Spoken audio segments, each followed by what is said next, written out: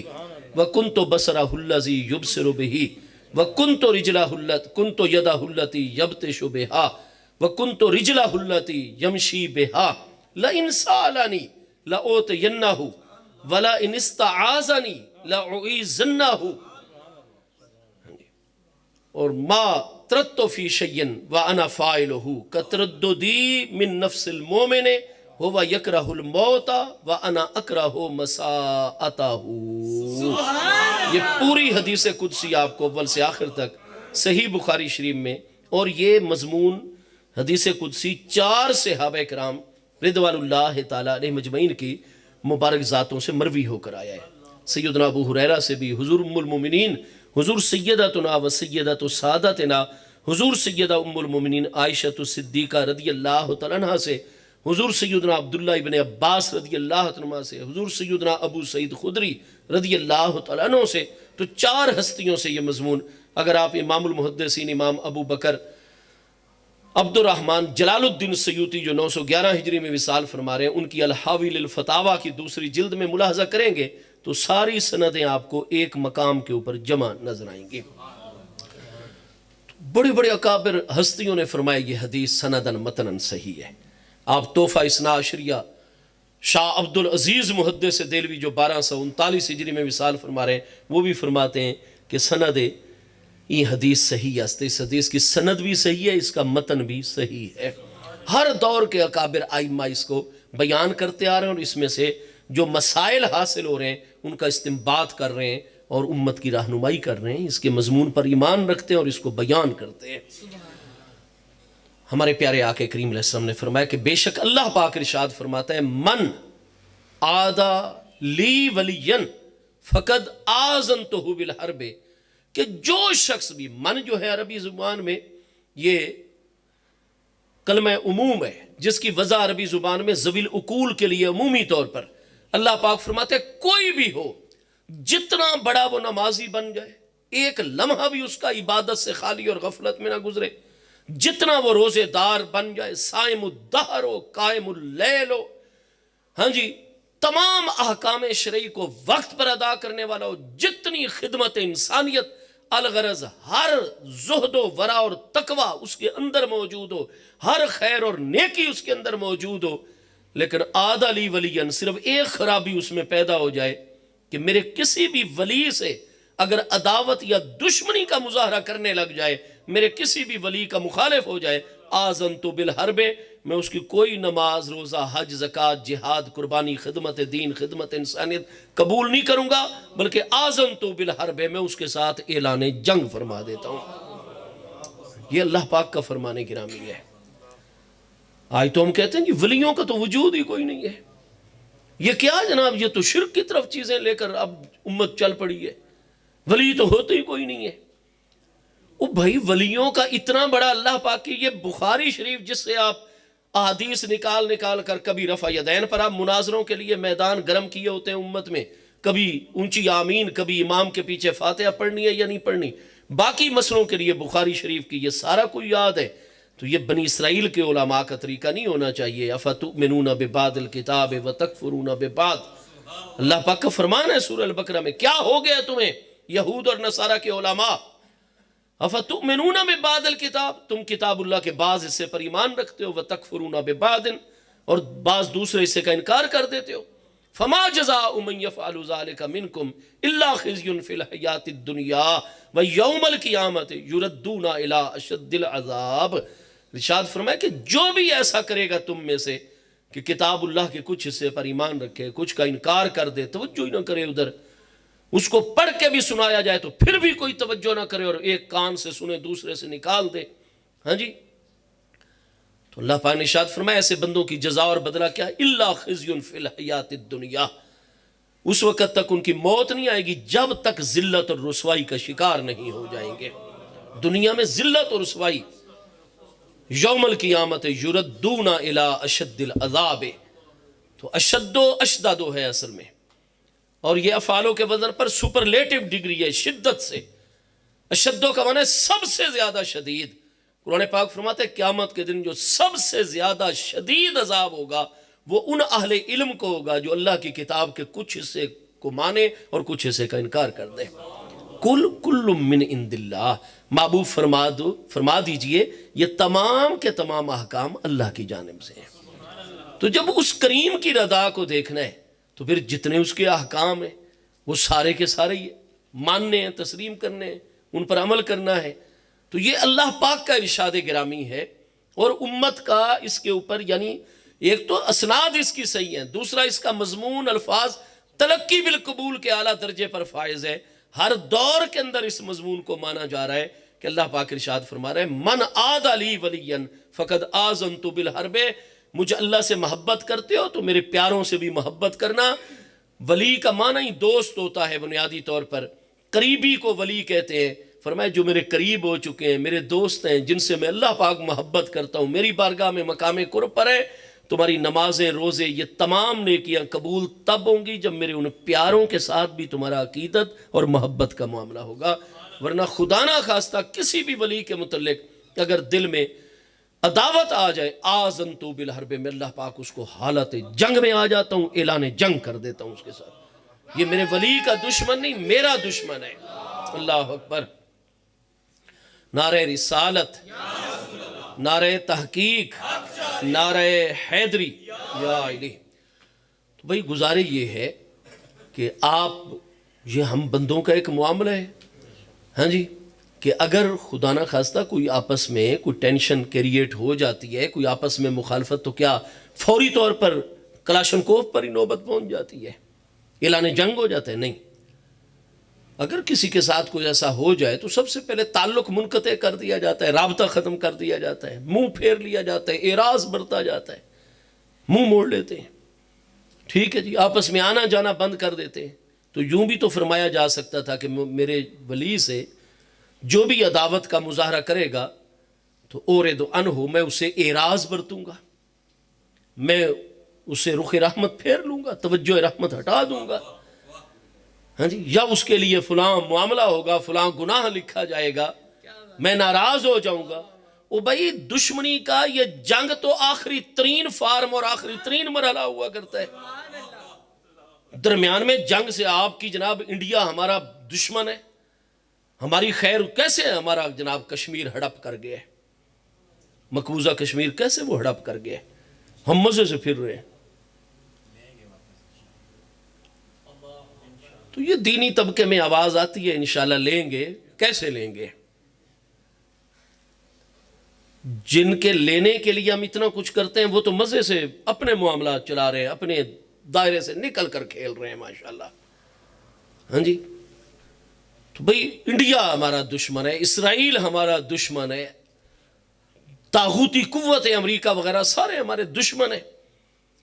جنگ جو ہوتی ہے نا، جنگ یہ آخری ترین، اس سے پہلے کتنے مذاکرات کی کوشش کی جاتی ہے، معاملات کو صلح و صفائی کے ذریعے سے حل کرنے کی کوشش کی جاتی ہے۔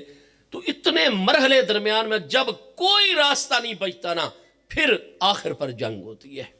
پھر جنگ کا اختتام بھی مذاکرات کی میز پر ہوتا ہے۔ تو جنگ تو ہے آخری ترین دشمنی کا اظہار۔ اللہ پاک نے ڈائریکٹ فرما دیا، من عاد لی ولی فقد آذنت بالحرب، جو میرے ولیوں کے ساتھ عداوت اور دشمنی رکھتا ہے اور میرے ولیوں کے خلاف باتیں کرتا ہے، تقریریں کرتا ہے، لوگوں کے ذہن بناتا ہے، ولیوں کے متعلق ڈس انفارمیٹ کرتا ہے، فرمایا کوئی اس کی نماز روزہ کوئی دینی معاملات اس کے قبول نہیں ہے، وہ میرا دشمن ہے، میں اللہ اس کے ساتھ حالت جنگ میں ہوں۔ کیا اس فرمان کا مطلب کیا ہے؟ میرے بندو، جس کو دیکھو کہ میرے ولیوں کے ساتھ عداوت اور دشمنی اور مخالفت کا مظاہرہ کر رہا ہے، وہ میرا دشمن ہے۔ اگر تم میرے بندے ہو تو تمہیں میرے دوستوں کی طرف آنا چاہیے، میرے دشمنوں کی طرف نہیں جانا چاہیے۔ پھر جب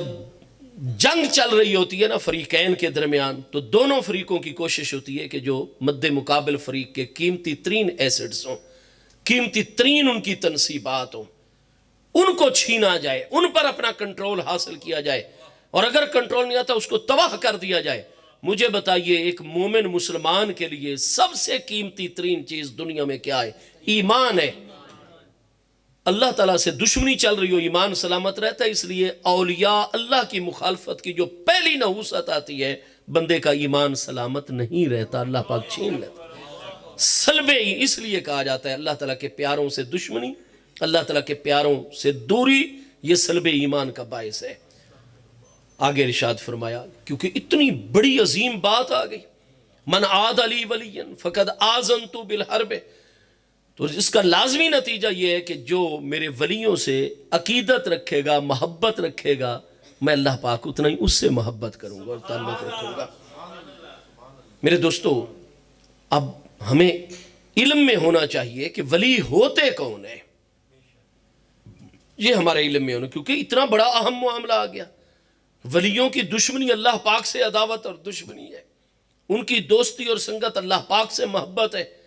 تو پھر ہمیں پتہ ہونا چاہیے کہ ہمارے اسلام میں، ہمارے دین متین میں ولی کس کو کہتے ہیں۔ تو آگے اسی سوال کا جواب ہے اللہ تعالیٰ کے اس فرمان حدیث سے کچھ اگلے مبارک الفاظ ہیں، وَمَا تَقَرَّبَ إِلَيَّ عَبْدِي بِشَيْءٍ أَحَبَّ إِلَيَّ مِمَّا افْتَرَضْتُ عَلَيْهِ، فرمایا میرا ولی وہ ہوتا ہے جو میرے اہل ایمان بندے مرد و خواتین میں سے میرے قرب میں ہوتے ہیں، میرے جو قریبی ہوتے ہیں، وہ اللہ کے ولی ہوتے ہیں۔ اللہ پاک تو سب کے قریب ہے، نحن اقرب الیہ من حبل الورید، اللہ اپنے علم کے ذریعے، اپنی قدرت کے ذریعے، اپنے تصرفات کے ذریعے ہماری شاہ رگ سے بھی قرآن فرماتے ہیں زیادہ قریب ہے، لیکن ہم اس کی بارگاہ سے دور ہوتے ہیں۔ اور جو بندہ اللہ پاک کی اطاعت، اس کے محبوب کی اطاعت، احکام دین پر عمل کرتے ہوئے اپنے دنیا کے معاملات بھی، تمام کے تمام ظاہری باطنی معاملات اللہ اور اس کے محبوب کی تعلیم کے مطابق اس کریم کا قرب پانے کے لیے ادا کرتے ہیں، وہ اللہ کے قریب ہوتے چلے جاتے ہیں۔ ولی کہتے ہیں مقرب بارگاہ کو، اللہ تعالیٰ کے قریبی کو۔ اللہ پاک نے فرمایا میرا قریبی اہل ایمان میں سے کوئی کیسے بنتا ہے؟ فرمایا کہ ما تقرب الی عبدی بشیء احب الی مما افترضت علیہ، فرمایا مجھے اللہ پاک کی بارگاہ میں معاملہ یہ ہے کہ مجھے بندوں کے اعمال میں سے جو اعمال سب سے زیادہ محبوب اور پیارے تھے، وہ سب سے زیادہ محبوب اور پیارے اعمال میں اللہ پاک نے اپنے بندوں پر فرض قرار دے دیے۔ تو کوئی بھی میرا بندہ میرا قرب اس وقت تک نہیں پا سکتا جب تک وہ محبوب ترین اعمال یعنی میرے عائد کردہ فرائض کو پابندی کے ساتھ بجا نہیں لاتا۔ فرمایا جب وہ فرائض کی پوری پابندی کرتا ہے میں اپنے قرب کا دروازہ اس کے لیے کھول دیتا ہوں۔ ہاں قرب کے درجات کیسے؟ اب آپ ایک بہت بڑا آپ کا قلعہ ہے، آپ کی حویلی ہے، اس کا ایک مین گیٹ ہے، صدر دروازہ جس کو آپ کہتے ہیں، آپ نے کسی کے لیے صدر دروازہ کھول دیا، لیکن آگے آپ تک پہنچنے کے لیے کتنے درجے موجود ہیں، فاصلہ موجود ہے۔ فرمایا فرائض کی پابندی سے میرے قرب کا دروازہ کھل جاتا ہے۔ اس وقت تک میں کسی کو اپنا قریب نہیں کرتا جب تک وہ فرائض کی پابندی نہیں کرتا۔ اس لیے ایک بندہ جو جناب بڑا آج کل ہر طرح کے معاملات چل رہے ہیں، لیکن آپ دیکھیں کہ جو بندہ فرائض کی طرف توجہ نہیں کرتا، اللہ اور اس کے محبوب علیہ السلام نے جو فرائض بیان فرمائے ان سے غفلت کا اظہار کرتا ہے، توجہ ہی نہیں ہے، ایسا بندہ سب کچھ ہو سکتا ہے لیکن اللہ تبارک و تعالیٰ کا مقرب نہیں ہو سکتا۔ فرائض واجبات کی پابندی بنیادی ترین چیز ہے، اسی کے ذریعے سے قرب کا دروازہ کھلتا ہے۔ آگے فرمایا لا یزال عبدی یتقرب الی بالنوافل، پھر فرضوں کی پابندی سے تو دروازہ قرب کھل گیا، لیکن جیسے جیسے میرا بندہ نفلوں کی پابندی کرتا چلا آتا ہے لا یزال یتقرب، پھر کانٹینیوسلی مسلسل میرے قریب ہوتا جاتا ہے، قریب ہوتا جاتا ہے، قریب ہوتا جاتا ہے، یہاں تک کہ اتنا میری بارگاہ کے قریب آ جاتا ہے کہ احببتہ، اب میں اللہ پاک اپنی شان کے مطابق اس سے محبت فرمانے لگ جاتا ہوں۔ اس بندے نے فرائض کی پابندی کیوں کی تھی؟ اللہ تعالیٰ کی محبت میں، اللہ پاک کو پانے کے لیے، اس کا قرب حاصل کرنے کے لیے۔ نوافل کی کیوں مسلسل؟ آج کل تو کہتے جی نفل کہاں لکھے ہوئے ہیں، ہاں جی آج کل تو نفلوں کے خلاف مہم چلائی جاتی ہے نا جی، نفل پڑھنے نہیں چاہیے، بس فرض پڑھو اور وتر پڑھو واجب اور بس اللہ اللہ خیر صلی اللہ۔ تو یہ کیا جناب؟ اب یہ جو قرآن پاک ارشاد فرما رہا ہے والذین یبیتون لربہم سجدا وقیاما، سورہ فرقان شریف میں کہ اللہ تعالیٰ کے وہ بندے جو یبیتون پوری پوری رات گزار دیتے اللہ تعالیٰ کی بارگاہ میں سجدے اور قیام میں، تو کیا وہ صرف عشاء کے فرض ہی اتنے لمبے پڑھتے تھے کہ صبح ہو جایا کرتی تھی؟ وہ تو باجماعت مختصر قرات ہوتی تھی تاکہ لوگوں کو پریشانی نہ ہو۔ تو باقی نفل نماز ہی ہے نا جو پوری پوری رات جاری رہتی تھی۔ اور یہ حدیث قدسی جو بخاری شریف اور کتنی کتابوں میں صحیح اسناد کے ساتھ ہے، جس پر امت کا عمل اور ایمان ہے، اللہ پاک فرما رہے لا یزال یتقرب الی عبدی بالنوافل، جتنا میرا بندہ نفلی کام، نماز میں سے جو نفل ہے، روزے میں سے نفلی روزے ہیں، نفلی حج ہے، نفلی زکوٰۃ یعنی صدقات ہیں نفلی طور پر، والد صاحب اگر تکلیف میں مبتلا ہوں، تھکے ہارے ہوں، بیٹا صحت مند گھر میں موجود ہو، تو یہ فرض ہے اس کے اوپر کہ والد صاحب کے پاؤں دبائے، اس کے جناب خدمت کرے، یہاں تک کہ والد صاحب سکون اور راحت میں آ جائے، ان کی جسمانی تھکاوٹ اتر جائے۔ والد کو لباس وقت پر پیش کرنا، ان کے کھانے پینے اور بنیادی ضروریات کا یہ فرض ہے، لیکن یہ چیزیں ساری باہم موجود ہوں، والد صاحب تھکے ہوئے بھی نہ ہو، پھر بھی آپ ان کے پاؤں دبانے لگ جائیں، ہاتھ دبانے لگ جائیں، جسم دبانے، تاکہ اور زیادہ ان کو سکون رات۔ یہ اب نفلی معاملہ ہے، الغرض چاہے وہ اللہ کے حقوق میں سے نفلی معاملات ہوں یا حقوق العباد میں سے۔ فرمایا جتنے بھی نفلی شریعت میں امور و معاملات ہیں، میرا بندہ جب مسلسل میرا قرب پانے کے لیے، میری رضا کے لیے جیسے جیسے نفلوں کی پابندی کرتا چلا جاتا ہے، مسلسل میرے قریب ہوتا چلا جاتا ہے، یہاں تک کہ اتنا قریب ہو جاتا ہے کہ احببتہ، میں اللہ پاک اس سے محبت فرمانے لگ جاتا ہوں۔ آخری باتیں میں عرض کر رہا ہوں، ٹائم زیادہ ہو گیا۔ فرمایا فَإِذَا أَحْبَبْتُهُ، جب میں اللہ پاک اپنی شان کے مطابق اس بندے سے محبت فرمانے لگ جاتا ہوں، اس کا پہلا نتیجہ یہ ہوتا ہے کہ كُنْتُ سَمْعَهُ الَّذِي يَسْمَعُ بِهِ، فرمایا پھر کان میرے اس محبوب مقرب بندے کے ہوتے ہیں، لیکن میں اللہ پاک اپنی صفت سماعت، کیونکہ میں سمیع ہوں، میں مخفی سے مخفی آواز کو اس کے پیدا ہونے سے بھی پہلے سنتا ہوں، تو اللہ پاک سمیع ہے، بصیر ہے۔ فرمایا میری صفت سماعت جو ہے اس کا نور میں اپنے اس مقرب و محبوب بندے کے کانوں میں جلوہ گر فرما دیتا ہوں۔ یسمع بہی، اب میرا مقرب و محبوب بندہ جب بھی سنتا ہے تو عام انسانوں کی طرح ان جسمانی طبعی کانوں سے نہیں سنتا، بلکہ اس کے کانوں میں اللہ نے جو اپنی صفت سماعت کا نور جلوہ گر فرما دیا، یسمع بہی، اب وہ اس نور الہی کے ذریعے سے سنتا ہے۔ آپ دیکھیے اسی حدیث کی شرح میں ہر دور کے محدثین آپ کو مفسرین علماء یہی کہتے ہوئے نظر آئیں گے کہ اب اس کا سننا، چونکہ ان جسمانی طبعی کانوں ان کی تو محدود رینج ہے، آپ زیادہ زیادہ کتنے فاصلے سے کوئی آواز سن لیں گے، کئی آوازیں ہوں گی جو آپ اس کے ذریعے نہیں سن سکتے، لیکن اللہ تعالیٰ کی صفات کے انوار نے تو تمام عالمین کو اپنے گھیرے میں لیا ہوا ہے۔ وسع کرسیہ السماوات والارض، تو فرمایا پھر یسمع القریب والبعید، جس کے کانوں میں اللہ کی صفت سماعت کا نور آ گیا، اب دور و نزدیک جہاں جو آواز بھی پیدا ہو رہی ہے اللہ کا ولی بندہ اس کو سن رہا ہوتا ہے۔ فرمایا کنت الذی یبصر بہ، آنکھیں میرے اس مقرب و محبوب بندے کی ہوتی ہیں، لیکن میں اللہ پاک بصیر بھی ہوں، دیکھنے والا ہوں، میں اپنی صفت بصارت کا نور اس کی آنکھوں میں جلوہ گر فرما دیتا ہوں۔ یبصر بہ، میرا مقرب و محبوب بندہ ولی بندہ جب دیکھتا ہے تو فرمایا وہ باقی عام لوگوں کی طرح ان جسمانی طبعی آنکھوں سے نہیں دیکھ رہا ہوتا، میری صفت بصارت کے اس نور کے ذریعے دیکھ رہا ہوتا ہے جو نور میں اللہ پاک نے اس کی آنکھوں میں جلوہ گر فرما دیا ہے۔ کنت یدہ التی یبطش بہا، ہاتھ اس کے ہوتے ہیں لیکن کام کاج کرنے کے لیے، تصرف کرنے کے لیے میں اپنی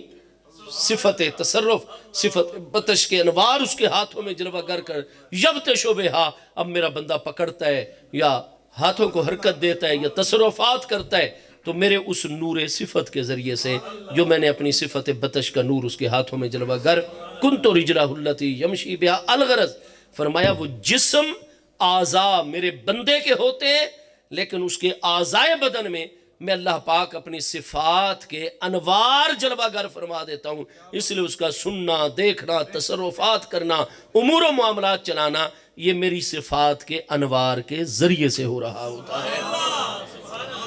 ہاں جی، اس لیے قرآن پاک نے حضرت آصف کا ذکر فرمایا، آپ 19ویں 20ویں پارے میں سورہ النمل کے اندر ملاحظہ فرماتے ہیں، آیت 37 38 39 میں، ملکہ بلقیس کا تخت جس کو 80 پہلوان مل کے بھی اگر حرکت لگاتے، 80 پہلوانوں کی طاقت ایک جگہ جمع ہو جائے، آپ کہتے ہیں یہ میرا موٹر سائیکل 12 ہارس پاور کا ہے اور یہ ہماری کار 800 سی سی کی ہے، یہ 1300 سی سی کی ہے، یہ 2800 سی سی کی ہے جناب، ہاں جی، تو آپ پاور بتاتے ہیں نا اپنے انجن کی۔ اب گزارے یہ ہے کہ 80 پہلوان، عام بندہ نہیں، ایک پہلوان میں کتنے باقی عام بندوں کی برابر طاقت ہوتی ہے، اور 80 پہلوان کتابوں میں مل کر اس کو حرکت دینا چاہتے، وہ اتنا بڑا تخت تھا ملکہ بلقیس کا، اس کو حرکت نہیں دے سکتے تھے، مزید پہلوانوں کی ضرورت تھی۔ قرآن فرماتا ہے سورہ نمل میں لہا عرش عظیم، اس ملکہ بلقیس کا عظیم عرش، عرش مین تخت، عظیم تخت تھا اس کا۔ اب وہ تخت کوئی چھوٹا سا ہوگا جس کو قرآن فرما رہا ہے کہ لہا عرش عظیم، وہ عظیم تخت تھا، 80 پہلوان اس کو حرکت، اور کتنے فاصلے پر تھا وہ ملکہ بلقیس کا تخت جو تھا وہ رکھا ہوا تھا 4 مہینے کے فاصلے پر، ایک طرف کا سفر تھا 2800 میل، آنے جانے کا 5600 میل فاصلہ تھا، علی مسیرت شہرین، 2 مہینے اس دور کی سہولیات کے مطابق جانے میں لگتے تھے اور 2 مہینے آنے میں لگتے تھے۔ اب جب ملکہ بلقیس حضرت سلیمان علیہ السلام کے شاہی محل کے دروازے پر بیت المقدس میں پہنچ گئی، اس وقت آپ کو عرض کی گئی حضور ملکہ بلقیس اپنے ملا اور سرداروں کے ساتھ وہ پہنچ آئی ہے اور آپ نے اس کا استقبال فرمانا ہے، یہ آپ کا شیڈول ہے۔ حضرت سلیمان علیہ السلام کے متعلق قرآن پاک سورہ نمل میں ارشاد فرما رہے ہیں، آپ کے ذہن مبارک میں اللہ کی جانب سے یہ خیال ڈالا گیا، پیدا فرمایا گیا کہ ملکہ بلقیس جس کے تخت کی 4 دانگے عالم میں شہرت ہے، ہم ایسا کرتے ہیں کہ تخت کو اس کے آنے سے پہلے ادھر موجود کر دیتے ہیں تاکہ ملکہ بلقیس کو عملی طور پر یہ پیغام پہنچ جائے کہ ہم تو یہاں بیٹھے ہوئے ہیں، وہ تمہارا تخت اگر ہم پلک جھپکنے سے پہلے یہاں موجود کر سکتے ہیں تو تم جو سورج کی پوجا کرتے ہو، یعبدون الشمس ان کے متعلق قرآن پاک میں، تو تم شرک کو چھوڑو، اللہ تعالیٰ کی وحدانیت پر ایمان لے کر آؤ، دین اسلام کو قبول کرو۔ ہاں جی، تو اگر ہم نے تخت کو یہاں سے منگوا لیا ہے پلک جھپکنے سے پہلے اتنے فاصلے سے، تمہارے اتنے عظیم تخت کو، تو اگر ہماری فوجیں متوجہ ہو گئیں تو تمہاری فوجیں ہمارا راستہ نہیں روک سکیں گی۔ دوسرا جہاں حق کا پیغام دینا مقصود تھا، وہاں اپنے اہل دربار پر ملکہ بلقیس کی ذہنی صلاحیتیں کہ وہ اپنے تخت کو پہچانتی ہے، کیا اظہار خیال کرتی ہے، یہ بہت سارے مقاصد کتابوں میں ان آیات کے تحت لکھے ہوئے ہیں کہ بہت سارے مقاصد تھے، اسباب تھے جن کے باعث حضرت سلیمان علیہ السلام کا ارادہ ہوا کہ ملکہ بلقیس کا تخت ابھی یہیں ہونا چاہیے۔ قرآن پاک فرماتا ہے کہ سلیمان علیہ السلام نے فرمایا ایھا الملؤ، اے میرے اہل دربار، میرے وزراء، میرے سرداروں، میری قوم کے سرداروں، ایکم یاتینی بے عرشہا، تم میں سے کون ہے جو لے کر آئے گا اس تخت کو؟ اس کا مطلب یہ ہے کہ آپ کے جتنے بھی اہل دربار ہیں، آپ کے وزیر ہیں، مشیر ہیں، وہ ہیں تو سارے مخلوق الہی۔ جنوں کا چونکہ آپ کی حکومت جو ہے روئے زمین کے سارے جنات پر بھی تھی، تو وزارت جن کا جو وزیر تھا عفریت، جنوں تک سارے احکام اس عفریت جن کے ذریعے سے پہنچائے جاتے تھے، وہ بھی اپنی کرسی پر موجود ہے، وزارت کی کرسی پر۔ تو باقی انسان ہیں یا جنات ہیں، جن ہوں یا انسان ہیں تو اللہ کی مخلوق۔ اب تخت رکھا ہوا ہے 5600 میل کے فاصلے پر، 4 مہینے کے فاصلے پر، 80 پہلوان مل کے حرکت نہیں دے سکتے، لیکن سلیمان علیہ السلام فرماتے ہیں ایکم یاتینی بے عرشہا، تم میں سے کون ہے جو اس کو تخت کو لے کر آئے قبل ان یاتونی مسلمین، ان کے فرما بردار ہو کر پہنچنے سے پہلے پہلے۔ تو اس کا مطلب یہ نکلا کہ اللہ کے برحق نبی سلیمان بن داؤد علیہ السلام کی تعلیمات میں یہ بات ہے، ان کے دیے ہوئے عقائد میں یہ بات ہے، اور یہ قرآن بات بیان فرما رہے ہیں۔ اور قرآن پاک کے شروع سورہ البقرہ میں ھدی للمتقین، یہ قرآن متقین کے لیے ذریعہ ہدایت ہے، تو متقیوں کے لیے سورہ نمل کے اس واقعے میں کیا ہدایت اور رہنمائی موجود ہے کہ اللہ کا نبی علیہ السلام یہ اعتقاد رکھتا ہے کہ جنوں اور انسانوں میں ایسے انسان ہوا کرتے ہیں کہ جو کام باقیوں کے لیے ناممکن ہوتا ہے، کئی اللہ کے بندوں میں ایسے بندے ہوتے ہیں جن کے لیے وہ ممکن ہوتا ہے، ناممکن نہیں ہوتا ہے۔ اس لیے سارے انسان دنیا میں تصرف کرنے کے اعتبار سے اور کمالات دکھانے کے اعتبار سے سارے انسان برابر نہیں ہوتے ہیں۔ یہ سلیمان علیہ السلام، ورنہ آپ کیوں فرما رہے ہیں کہ ایوکم، آپ ڈائریکٹ دعا کرتے اللہ تعالیٰ کی بارگاہ میں کہ یا اللہ ہم سورج کی پوجا اور عبادت سے ان کو ہٹا کر قوم بلقیس کو، ملک سبا کی ریاست کے لوگوں کو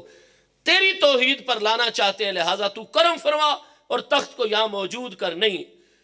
اس وقت حضرت سلیمان علیہ السلام اللہ کریم کی بجائے اللہ کے بندوں کی طرف متوجہ ہو رہے ہیں۔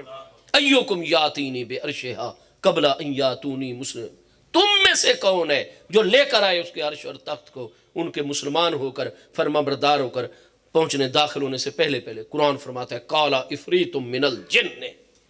عفریت نے کہا۔ عفریت کیا چیز ہے؟ من آگے بیانیہ ہے، من الجن، قرآن نے فرمایا وہ جن ہے۔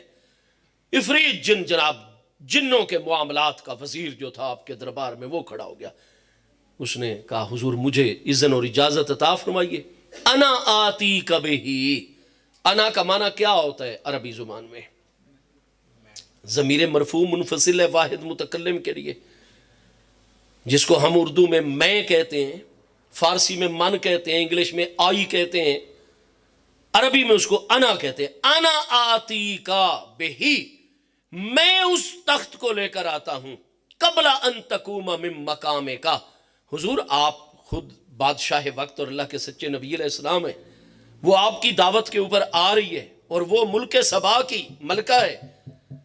اور حضور آپ نے اس کے شایان شان، اس کو پروٹوکول، اسلام کی تعلیم ہے، انزل الناس علی قدر منازل الناس، ہر انسان جس مقام و مرتبے کا ہو اس کے ساتھ ویسا ہی آگے رویہ اور سلوک اختیار کیا کرو۔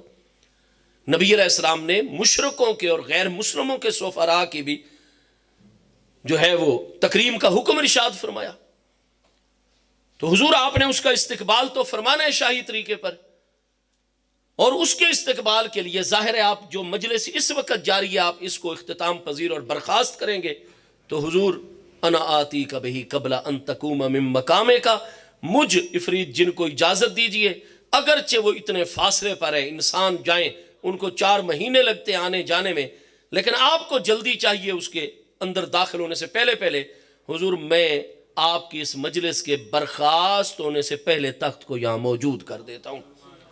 آگے قرآن پاک میں اس عفریت جن نے کہا وَإِنِّي عَلَيْهِ لَقَوِيٌّ أَمِينٌ،